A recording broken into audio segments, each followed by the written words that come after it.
an open platform for you to express your success and happiness. This is Minutes of Greatness Podcast with David and Mark. Hello, everybody, and welcome back to episode number 7 of Minutes of Greatness Podcast with myself, Mark Connell, and my co-host, David Fian.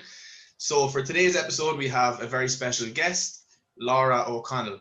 So Laura, for those who are listening, I want to know a little bit about you. Who are you? What do you do? And what's your story? Fabulous. 7's actually my favorite number, so I think this is a really good one. Okay. I am based in Cork. I am a coaching psychologist. I work in areas of business, career, networking, and I'm founder of Cork Entrepreneurs Network. That is me in a nutshell. Fantastic. That has possibly been the quickest and best intro possible. Short and snappy, to the point. I like it. That's what I do. Exactly. Might as well start off with the questions. What, obviously, kind of knowing you from CEN and from College of Commerce and stuff like this, when you started working for yourself, what was the one thing that you wished you knew that you didn't know now, or let's say that you didn't know beforehand? What would you wish that you knew that would have helped you massively? Maybe that you've thought about it instead of rushing into things. What do you think would have really helped you if you thought about it? I suppose it's probably got to do with the self-esteem, the capability side of it, the trust and the knowledge in myself to be able to do it. I'm now working for myself through just over 3 years. Have I learned along the way? Yeah. Am I still learning today? Sure am. And that's the world that I'm in. So I think it would just kind of be my own capabilities. Very good, very good. And at the end of the day, your own limit is yourself, really. Like you said, you know. It is, yeah. And yeah. On the other side of it, I wish I knew there was a bloody pandemic going to happen in 2020. True. Yeah, that did start us. If we were able to foresee that, we could have. You know, how good would that have been? However, in saying that, the pandemic has actually been a blessing in disguise, whereas I've now completely transitioned online and I can't see myself doing anything different. I can now travel the world and coach once I've got the technology in place. Fantastic. And previous to the pandemic, were you more kind of not hands-on, but physically based, so like in a physical environment versus online? Definitely, yeah. There would have been an element of online as well, but when you're trained with all the coaching accreditations, they're all usually done in person. And actually, I was doing my HDIP in coaching psychology when the pandemic hit, and even those lecturers and experienced coaches did not know how to transition online. I think I was lucky that I'm an excellent facilitator with what I do with CEN. Moving to online actually was a no-brainer. It's a different type of coaching. You don't get to see the full body. A little bit more attention focus required, but I absolutely love it now. It's just so much more time effective and energy effective, and I'm not spending maybe, an hour in the car drinking copious amounts of coffee, trying to get to a client's place on time and back again. It's created a lot more time for me, for sure. Brilliant, fantastic. And yeah, I suppose there is like that element of time efficiency as well is a massive factor. And I suppose you can use that time that you would have been using to travel or to rush somewhere. You can use that to improve what you're already providing from an online platform. Exactly. And then likewise, you are on the road, you got to get all your equipment, all your gear, all your learning material together. You got to stock up the car, etc. And during these times, it's like I don't have to wear the high heels anymore. I'm very comfortable. Oh, everyone's so relaxed now as well. That's something that I've even noticed, that people are accepting people for who they are.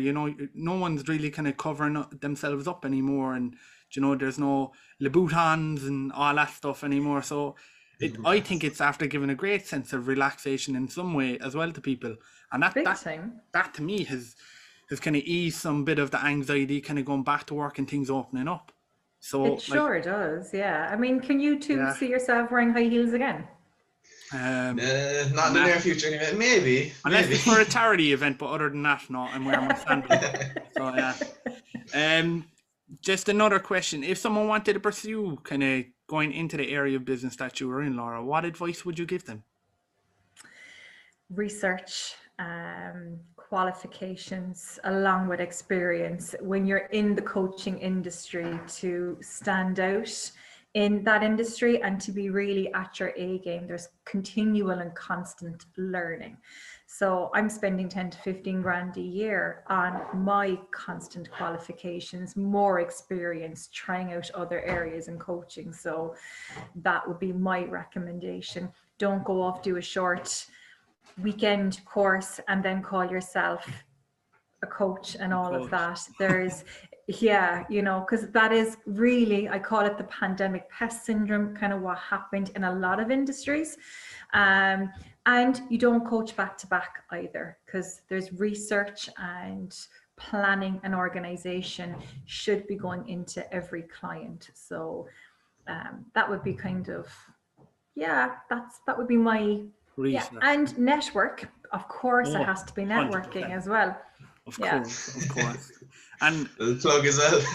Oh, look, it's helped us massive. Where we were yesterday, luckily enough, I wouldn't have got that without networking. We were a co-culture workspace.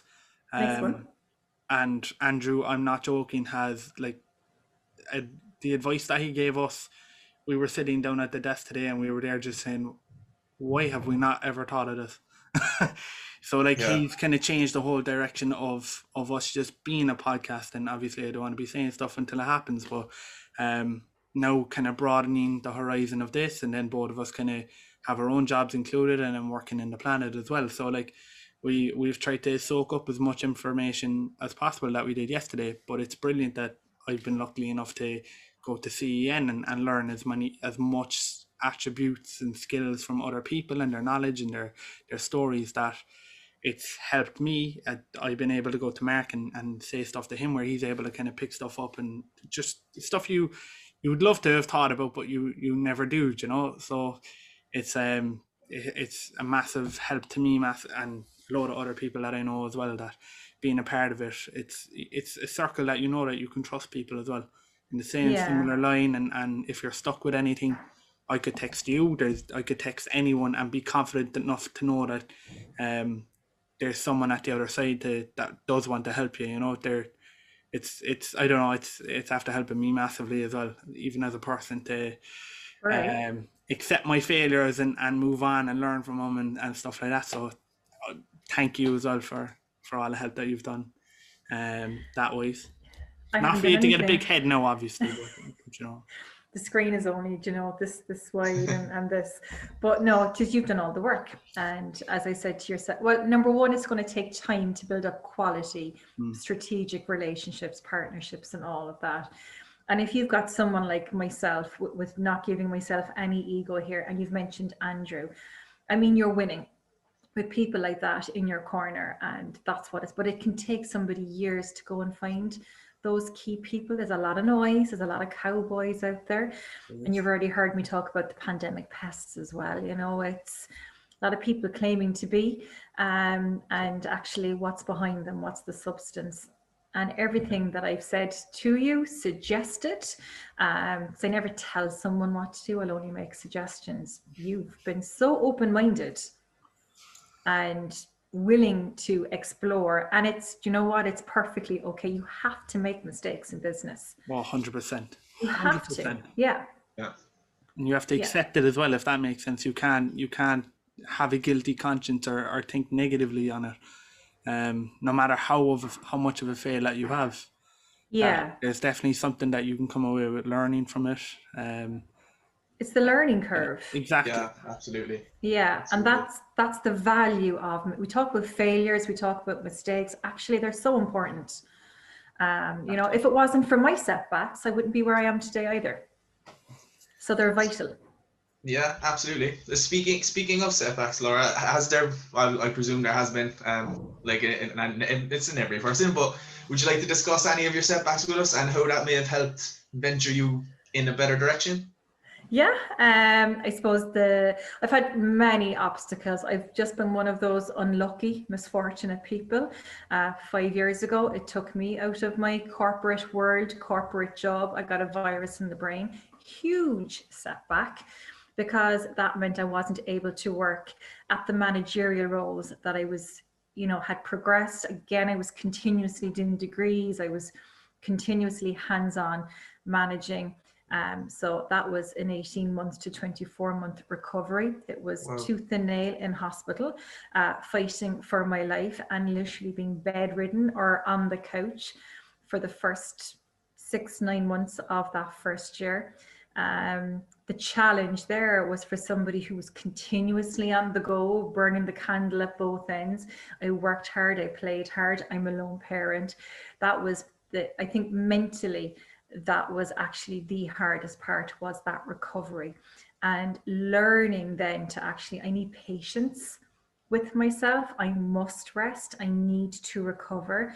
And I'm realistically going to have to start to learn how to start all over again. So there's been loads of other stuff, but that for me was a huge turning point in my life. And 3 years ago, I've been diagnosed with Lyme disease, which was actually the causing factor for a lot of my ill health that was going on for the last 10 plus years or so. So all along, people were kind of saying, what's up with her? She's either up or she's down, or she's switched on or she's not switched on. Is it all in her head? Is she stressed? Is she doing too much? Blah, blah, blah, blah. So I'm kind of glad now that it's actually, this is what was going on. It wasn't all in my head. So yeah, knowing this stuff now helps me to look after myself better, manage myself better, all of that. Well, yeah, so you've had quite the ride on the past 10 years, quite the challenge. So yeah, I suppose definitely. It's a testament to yourself, looking at where you are today. Trials and tribulations will test, but it will. And I suppose being a lone parent has actually been my driver. Perhaps if I didn't have to survive for my son's sake, would I have given up? Who knows, So it's, he's definitely going to be one of my drivers to keep me going, definitely. So I had to keep going. There was no other choice. There was no one else to step in to take care, mind him and all of that. So, thankfully, because I always kind of felt lone parenting was always holding me back in my professional life too. Now I have a completely different perspective on it. It's actually driven me more forward to stand out and prove it, and being able to independently stand on my own 2 feet no matter what comes my way. Which you've done successfully, and that is some story. That is, and that's only a part of it. I know. When is the book coming out, Laura? We just got the chapter summary. And would you believe, my first year in business, I was actually targeted online and had to go through a massive cyberbullying case. What? And I had to get an injunction and everything. I have a 26 grand legal bill. What a way to come out in the first year in business. As if I didn't already have enough setbacks going on for me. So you name it, I'm telling you. I've worn the hat, I've worn the t-shirt. My goodness, have I been challenged. But definitely, especially dealing, like you said, even with the cyberbullying, you see a lot of people that get destroyed from things like that. It just emotionally destroys them, and it's sad to see. But you can, just by hearing what you've been through, even when you were starting your own business, that you had that massive landslide where someone was causing that much trauma as well towards that you can overcome all these things. You do need to structurally have your strength of a backbone, and like you said, that your son has motivated you to make you feel that, to push you and drive you, which is amazing, and that's an accomplishment that you should applaud yourself with. That's a lot of strength to get through, and a lot of mental kind of willpower. mental willpower. Exactly. So applaud to you. And that, as I said, that's only part of it. There's still a whole lot more, but we'll save that for part 2. Part 2, that's it. Go on, apologies. Go on, Dave. Sorry. Go on. No, work away. Give it to me, guys. Come on. If you could if you could explain 3 people in your life that have made a massive impact towards you and your business, that have helped you kind of along the way of creating what you've created today, who would it be? Ooh, do I have to narrow it to 3 though? Oh wow, how can I do this now without upsetting the custard? Careful what you say next. Definitely my son, because he's because it's so easy when you hit those roller coasters. It's so easy to give up, walk away. Sure, I'll go back to PAYE, or or if I get something wrong. As I said, there's a responsibility. There's an extra responsibility there for sure. So that would be one influence. There is a gentleman called Pat Lynch on the, a Cork entrepreneur. And he has been extremely supportive and influential. You might actually, I think, was that your class that? Yeah, look. Yeah. Pat Lynch. Pat Lynch, yeah. Pat Lynch's story is absolutely amazing, and I met him again at a networking event. I was very young and new to networking, and he just said there was just something about you that stood out. You know your stuff, So he's been really a really good positive influence and support. I know that if I pick up the phone, it's the likes of himself is there. And in terms of, there's loads, to be honest, there really is loads. I really put you into a bad predicament. There's too many to name, you say, but Andrew, again, would be, another key figure. Our local enterprise office here, there's many giving entrepreneurs here locally, in Cork. We really are a friendly bunch, and it's a really good place to do business as well. So there's lots of support out there, but influential, wow, there's too many. And believe it or not, CEN influences me because I get to meet so many different types of people. My students, when I'm teaching, whether it's the Start Your Own Business course or Run a Successful Business, I do the sales and marketing course as well. Students are always teaching me as well, and everybody has stories, so they're all influential. That's a very political answer now, I know, but yeah, I'll beat around the bush for the last anyone. So we're saying your son. I'm joking. The whole world. The whole world. Yeah. And so, just in regards to the CEN itself, just for someone who's listening who may not be aware of what it actually is and what is the concept of it, what would be the best way to describe it in your words? That's a great question right now, because it's changing and it's developing right now. And what is it and what will it become? Watch this space, ... But I started this 3 years ago because I was going into my own self-employed journey. It's a very different type of networking when you're representing somebody, working for somebody, to when you have to go out and sell yourself. And I just kind of realized, sure, what network is there, or what support is there for the small micro business, the sole trader, even the smaller side of the SMEs. And I was going to networking events and people had their heads down into their phones and nobody was talking. And even when the guest speaker, keynote speaker, and I was just like, what is going on here? And then I started to look into it a lot more. There were huge gaps, and I'm very solution focused. So I set up my own entrepreneurs network, not really knowing what to do or how to go about it. Just bring my best self, talk about what's going on, bring in a few guest speakers. That was the case for 2 years. And then the pandemic hit. And CEN was actually the first Irish network to start online. We were the first to get there. And when I say we, that was actually me single-handedly at the time. I spoke with the local enterprise office. They were all on board as well to give it a bit of support and a bit of sponsorship. And we've been doing weekly events, and there's about 50 or so done so far since last April, I believe. And that's some achievement.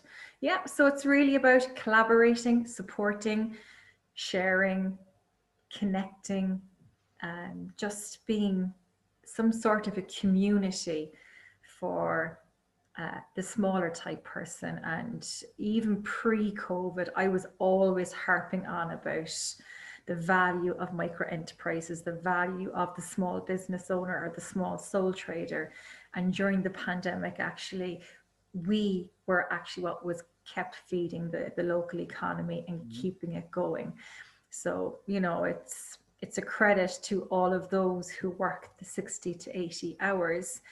We don't get the tax breaks. We don't have the right supports in place. The banks cripple us and treat us the same as a larger type of business. And I'm on a mission to seriously disrupt all of this and demand better support. And, you know, let's start actually the nicer, friendlier way, and, you know, keep businesses afloat during these times, going, motivated, help them to transition and to change, adapt, pivot, re-strategize, all those words that we're hearing at the moment. Even when thinking, I remember before going to CEN and stuff like that, I always had like kind of a slight fear of, I thought networking was where you'd have a load of people in three-piece suits talking about this, talking about that. And then when you go into CEN, it's like a completely different story.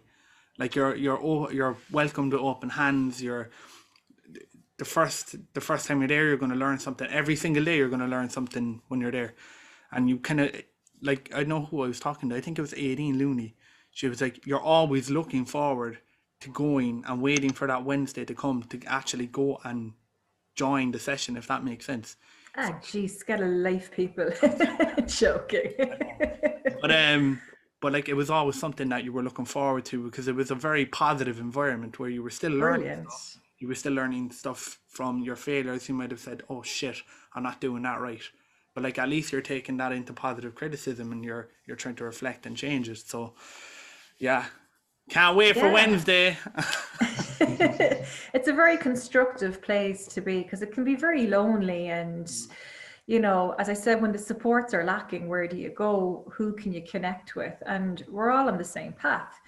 And we don't have to compete. There's plenty of business there for all of us. So let's all just rally around each other, help each other out. Because do you know what? Pandemics and recessions, and I call them situations, are going to keep happening over and over again. So at the moment, it's the gyms, it's the fitness industry, hospitality, tourism. Unfortunately, that's getting it's getting a huge whack at the moment. But who knows what it's going to be next year? Is it going to be the banking sector? Is it going to be technology? Is it going to be medical? There's always going to be somebody who's affected, and we all need each other at the end of the day. 100%. Yeah, 100%. Definitely. Obviously, I'm doing way too much talking. No, we not love at all. it. You're the guest. You're the guest. It's your platform. You know what it is? I'm used to being on the other side. I'm used to being in your shoes. I mean, I actually hate talking about myself.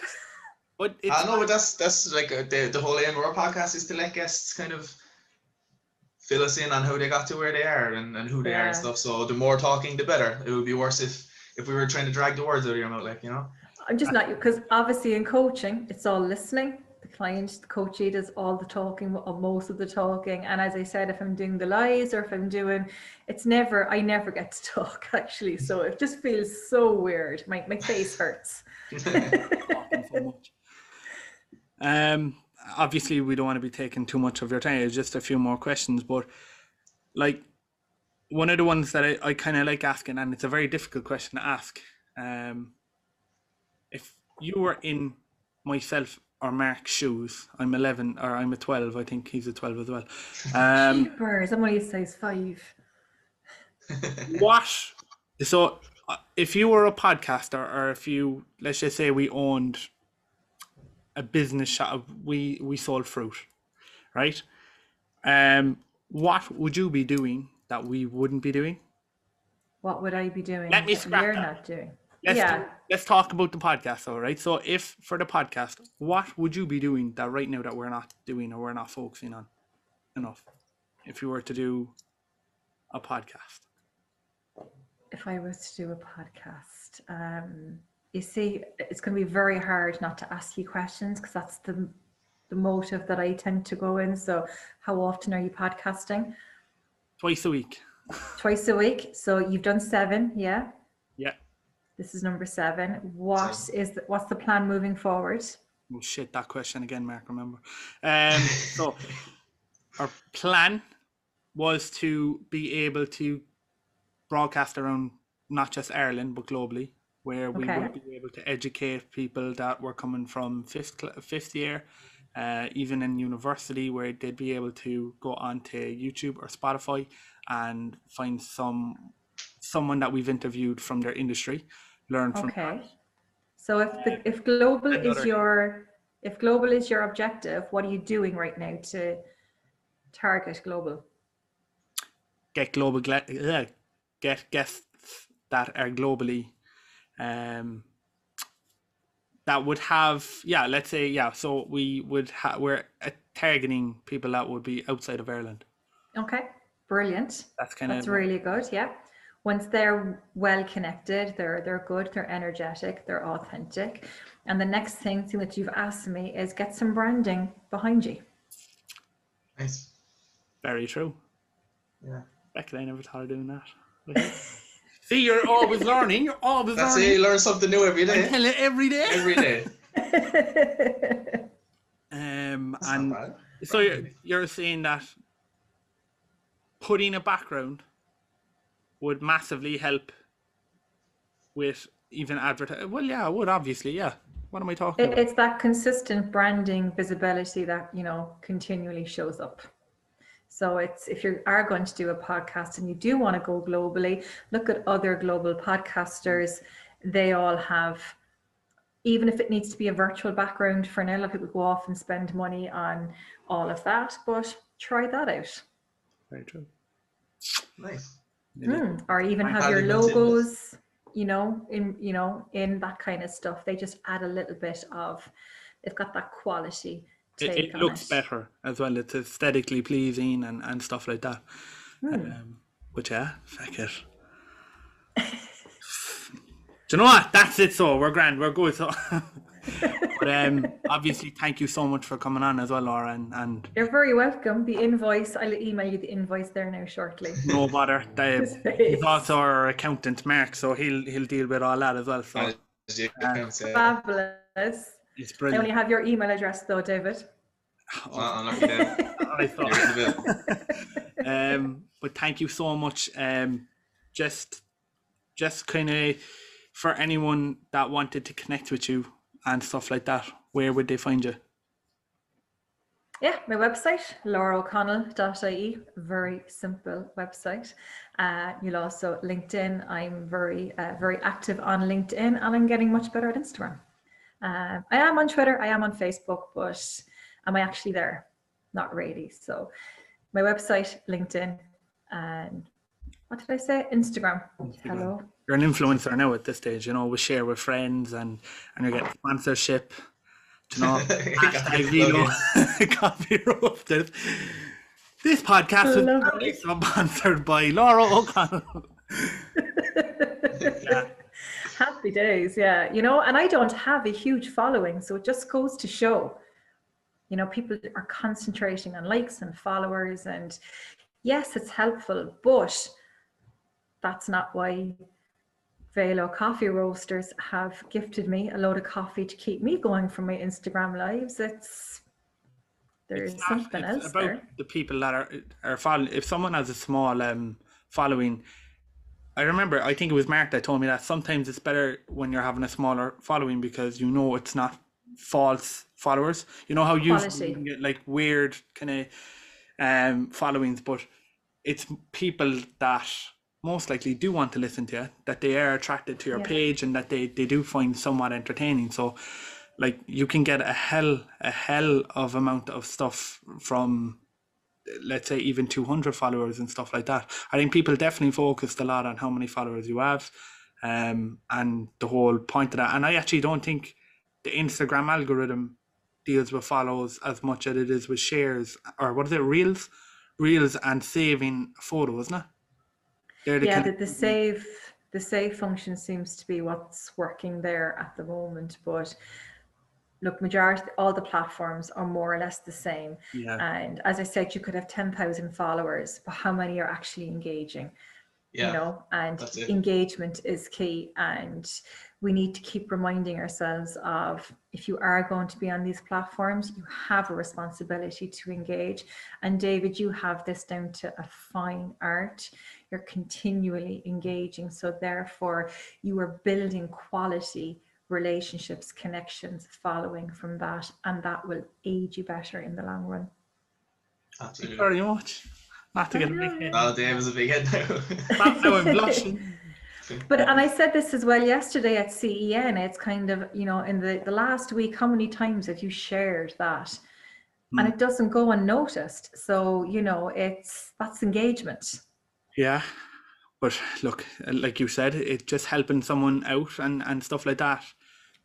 It's obviously you're not looking to get anything back in the main part of it, but it'll always come back to you in some way or another, you know. So it's that memorable impression that I always talk about, and it's just a nicer way to do business. And this is this is your reputation. It's keep it going. So as I said, hats off. You actually reminded me. So again, you know, another influential person to. I need to actually start engaging better as well with people who are regularly sharing my stuff and liking my stuff and turning up and supporting me. So those simple things make a big difference. Very true. Huge difference, and will save you a lot of money as well. Big time. I better shut up and leave Mark sign us out, because I feel like now I have a big mouth and a big head. So you have one of them already. I have one of them. It was traumatized. But just as a general from both of us, Laura, thank you very much for taking your time out of your busy schedule to come on the podcast with us. It is much appreciated. Thanks a million. This is my first podcast, so thanks so much. And I'm actually podcasting with someone else in the States next week. It's like 2 podcast invites. I'm like, whoa, what's going on? Shay and Mara will be on to you. You don't know yet? Could you imagine? Actually, Mark, we need a text Dahi to see can we get him on the podcast as well. So we'll try and find Go for it. Just go for it. All you can do is ask. Exactly. Just do it. But I'm going to challenge you now to that. I've already texted him, really, Laura. I'm not going to lie. Love it. Yeah, there's a load. There's a few people, all right, that we're looking forward to having on there in the next couple of weeks. But thank you so much. Thank you, Mark, as well. Thank you, Laura. And from ourselves, I hope you enjoyed the podcast. And just make sure to like, subscribe, and follow all of us, because we're absolutely brilliant. Thank you. Love it.